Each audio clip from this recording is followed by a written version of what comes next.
Hello everyone, this is Nilesh Kumar Gupta and you are watching NG Physics classes. Well, पिछले turn पे मैंने आप लोगों को LC पर पद बताया, LCR पर पद बताया, क्लियर? सारी चीजें क्लियर है हम लोगों को। उसी कड़ी में अब हमारे सामने आगे कुछ सवाल दिखाई दे रहे हैं, एक एक करके हम लोग उन सवालों को करने जा रहे हैं, तो ध्यान से सुनिएगा सब लोग। सवाल में मुझसे बोल रहा है एक विद्युत परपथ है जिसमें 12 ओम का एक प्रतिरोध जुड़ा है, 14 ओम धारिता वाला प्रतिघात जुड़ा है और 30 ओम प्रेरकत्व वाला एक प्रतिघात जुड़ा है। तो कह रहा है अगर मैं इस पूरे परिपथ को 200 वोल्ट के विभव और 50 हर्ट्ज आवृत्ति के स्रोत से जोड़ दूं तो परिपथ की प्रतिबाधा बताऊं, परिपथ में बहने वाली धारा बताऊं, धारा और विभव के बीच कलांतर बताऊं, प्रतिरोध, संधारित्र और प्रेरकत्व के सिरों पर विभवांतर बताऊं। क्वेश्चन समझ में आ गया सभी को? अच्छी बात है। समझ में भी नहीं आया हो तो रोज पढ़ रहे हैं, जितना पढ़ रहे थे निकल तो हम पर जा रही हुई जा टाइम तो जेड पूछ रहा है, जेड का सूत्र है, जेड को under root R square plus XL minus XC का होल स्क्वायर, अगर याद हुई तो अंडर रूट आर कितने है, आर का मान 12 है, 12 का स्क्वायर 144 कर दो सीधा प्लस एक्सएल है आपका 30, एक्सी है 14, बरक लगी है, बरक लगा दिया, बोलो भैया सीन क्लियर है? आगे बढ़ रहा हूं। 1 से 44 प्लस 30 में से 14 गई तो 16 के स्क्वायर 2 से 56, 2 से 56 और 1 से 44 400 को वर्गमूल 20, तो ये आ गया आपका प्रतिबाधा 20 हो। समझ में आई बात? कैसे आ गई? सीन क्लियर है? काहुए को परेशानी समझ गए बात सब लोग? अब वो मुझसे कह रहा है प्रतिबाधा के बाद इस पूरे परिपथ में बहने वाली धारा बताओ, पूरे परिपथ की धारा निकालनी। आई बराबर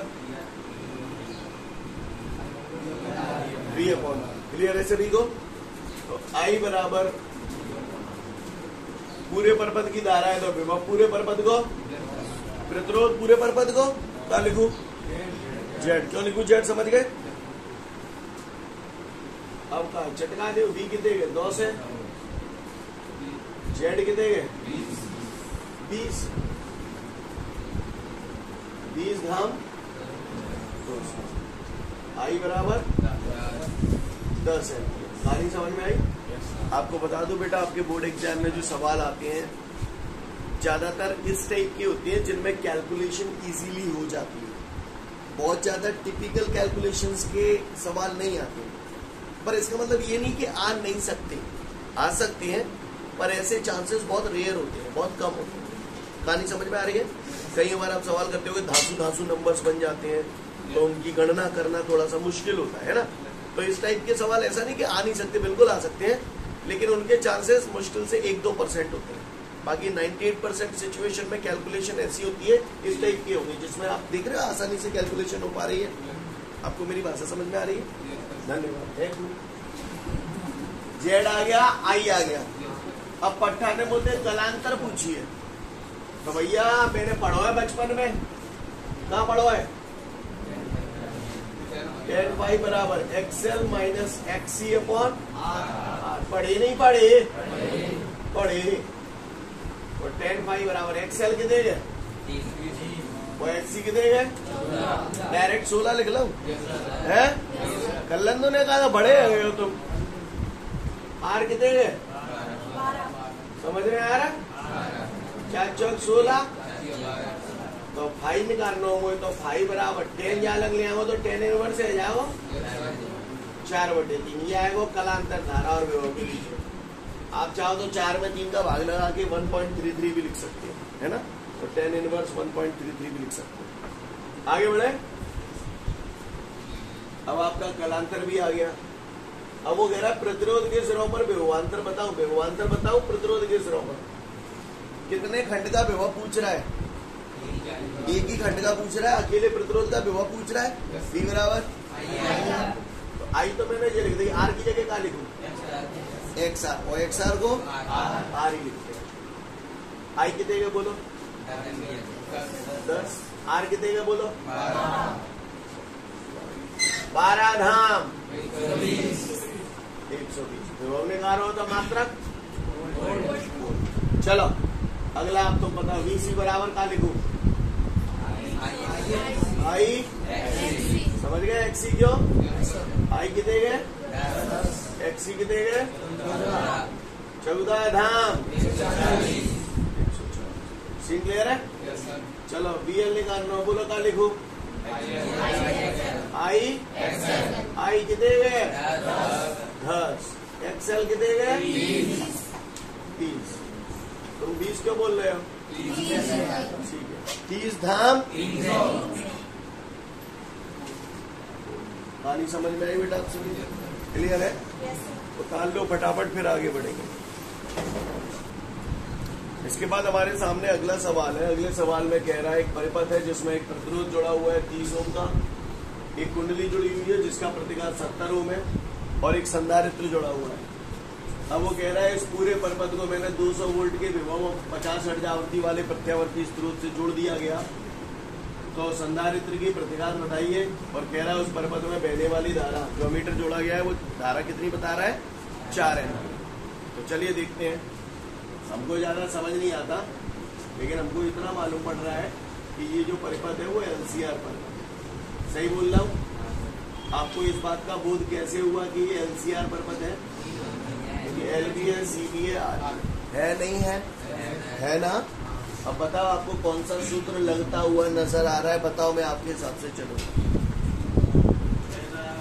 Z बराबर √RS। वहां से भी आ जाएगा, कोई दिक्कत वाली बात नहीं। भैया लगाऊं फिर? चलो भैया लगा लीजिए। तो Z बराबर क्या ही है? लाला रे √ XL - XC का हुए को परेशानी, कोई तो बताए। सोच लो भैया, क्लियर है? आ जाओ, आओ तुम्हें बाहर में ले चलो। आ रहे तो है तो बिल्कुल टच मत करो। XL है तो है, बिल्कुल टच मत करो। XC है तो है, निकालना है भैया, तो निकालना है। क्लियर? Z है तो है का Z नाने कलिए से Z एक प्रकार का क्या होता है? और प्रतिरोध R बराबर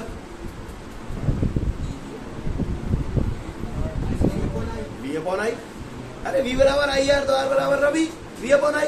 बोलो भैया। तो Z चूंकि एक प्रकार का प्रतिरोध है, तो प्रतिरोध R की जगह V/I। तो क्या लिखूं? V/I। समझ में आई? अब कहा दो है ओके। V कितने गए? 2 से। आई कितने गए? 4। √ R कितने गए? 30 को बराबर डायरेक्ट करूँ ना थोड़ा सा। XL कितने गए थे? आई 70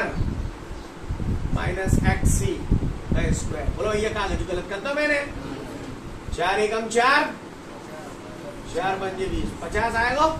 यानी जो पूरा बराबर का है कि 50 √ हटानो का करता हूँ। 2 लोग वर्ग अगर करते हो तो 50 को स्क्वायर बराबर 9 से +70 - XC का। ये कब आई? जब मैंने कहा करो दोनों तरफ फर्क करने पर। सही जा रहा हूं ना मैं? बताते रहिएगा। अब क्या है? कर ले हुआ है 9 से जालंग ले आऊं तो 25 से -9 से 16 से। समझ में आ रही से? 70 - XC का जब वर्ग घटाओ तो मूल आ जाओ। आया नहीं आया? आया। 16 से बराबर 70 - XC। बोलो भैया। 1600 को वर्गमूल 40 बराबर 70 - XC। माइनस को XC बालन जाओगे, प्लस को है जाओगे 70 कहिए 40 जालंग आ जाएंगे, माइनस के है जाएंगे नहीं है जाएंगे। तो XC बराबर का आ जाएगा 30 का। ओ नहीं यही बात समझ में? सी क्लियर है सभी को? उतार लो फटाफट, फिर आगे की बात करूंगा। इसके बाद हमारे सामने अगला प्रश्न दे रहा है वो, उस प्रश्न में बोल रहा है एक परिपथ है, उस विद्युत परिपथ में एक कुंडली जुड़ी हुई है 2.0 मिली हेनरी की, 2.0 मिली हेनरी की एक कुंडली जुड़ी हुई है, यानी कुंडली का प्रेरकत्व तो दे दिया 2.0 मिली हेनरी। मिली 10⁻³ होता है, तो मिली की जगह 10⁻³ क्लियर है। अब वो कह रहा है इस कुंडली के साथ एक संधारित्र और जोड़ा है जिसकी धारिता 20 माइक्रोफैराड है, माइक्रो 10⁻⁻6 होता है, क्लियर।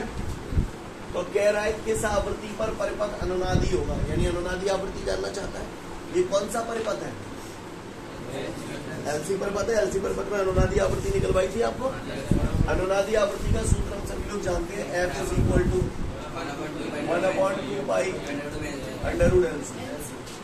तो 1/2 पाई अंडर L का मान कितना है?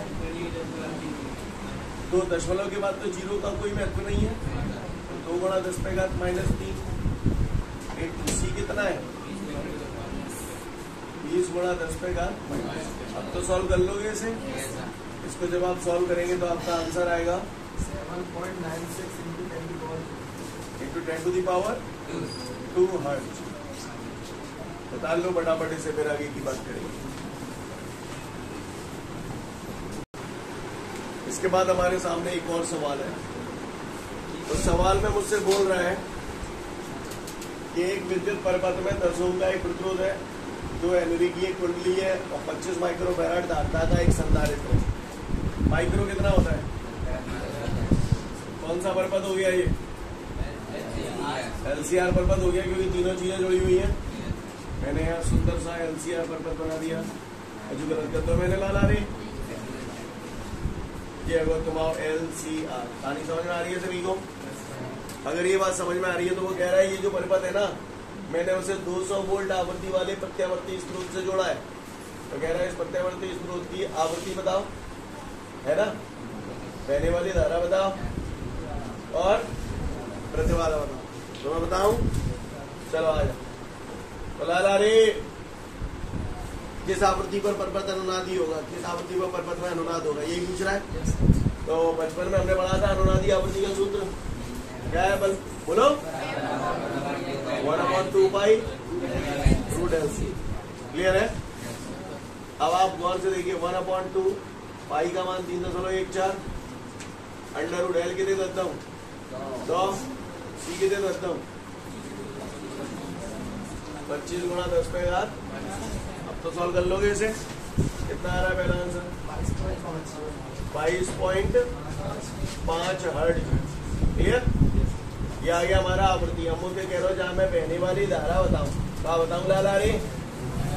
परिपथ में बहने वाली धारा बताऊं, तो मैं बताऊं आई क्या है? धारा। काय की धारा है ये?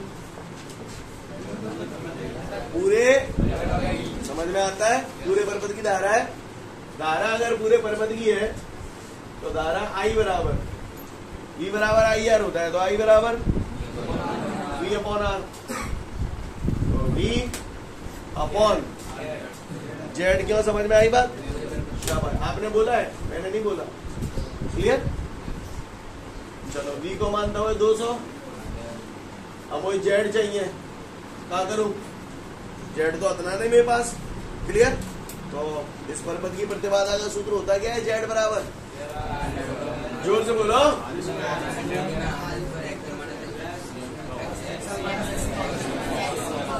सांची क्या दे दो तो बोलो भैया। अगर आप लोग इसको थोड़ा सा आसान करना चाहें तो हम Z पहले निकाल सकते हैं, तो फिर डायरेक्ट इसमें मान रख के आंसर आ जाएगा। समझ गए ना? क्लियर है? नहीं यही बात समझ आ गई? तो पहले Z निकाल दूं, या पहले भी इसे भी कर सकते हैं, ऐसी कोई दिक्कत नहीं है। समझ लो पहले। लिसन एवरीवन, पहले मैं Z निकालता हूँ, ठीक है?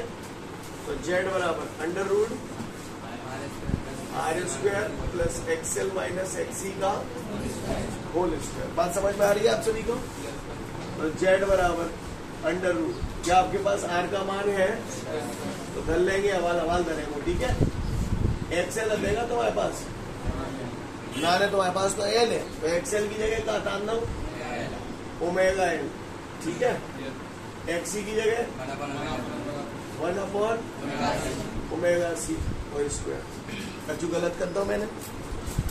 अब इतने तो तुम कर लोगे, तुम्हारे पास LC होते हैं, ओमेगा आती है तो ओमेगा की जगह यही कर लो, ओमेगा की जगह 2 है। बोलो भैया है? समझ में आई बात? क्योंकि XL बराबर ओमेगा L होता है तो ओमेगा की जगह 2 है। ऐसे ही यहाँ पर ओमेगा की जगह 2 है। मैंने समझ में ही नहीं आ रही होगी क्या है मुझे। क्लियर? ऐसे बदलने पड़ेंगे, सिखा चुका हूँ सब है। तो Z बराबर क्या ही है लाला। अब मैं सॉल्व कर रहा हूँ। R को मान है तो है तुम्हारे पास 2 पाई, तुम जानते ही हो 3/1 अब तुम्हें F और L चाहिए। F जी रही जाएगी है। क्लियर? L बताइए। चलो अभी तैयार जाओ। 1 तुम जानते ही हो, 2 तुम जानते ही हो, पाई तुम जानते ही हो, F जी रही है और C तुम्हारे पास है। तो अब सबका छुआ तो है, ऊपर वाई की कृपा थे तुम्हारे पास। क्लियर? तो Z बराबर कितने आ रहा हो? बोलो कितना लास्ट आंसर होगा? कितना? 10 Ω। क्लियर है? भाषा समझ में आ रही है सभी को? आगे बढ़ू। अब देखो Z आ गया मेरा। अब यहाँ पर क्या है, अगर मैं यहीं पे करता तो ये ऐसे गोल करके प्रोसेस जब पे दोबारा करनी पड़ती। समझ गए ना? अब मुझे धारा निकालनी है तो मैं यहाँ पर डायरेक्ट क्या लिख दूँ? I बराबर V/Z। इसके बाद अब मैं यहाँ कर रहा हूँ, ठीक है ना? I बराबर V/Z। तो V तो है 200 का 0 और Z कितने गए? 10। समझ गए ना? 0 से 0 कट गई तो कितने का आएगा? 20। कहानी समझ में आई आप सभी को? सीन क्लियर है? कोई दिक्कत? उतार लो फटाफट इसे, फिर आगे की बात करूंगा।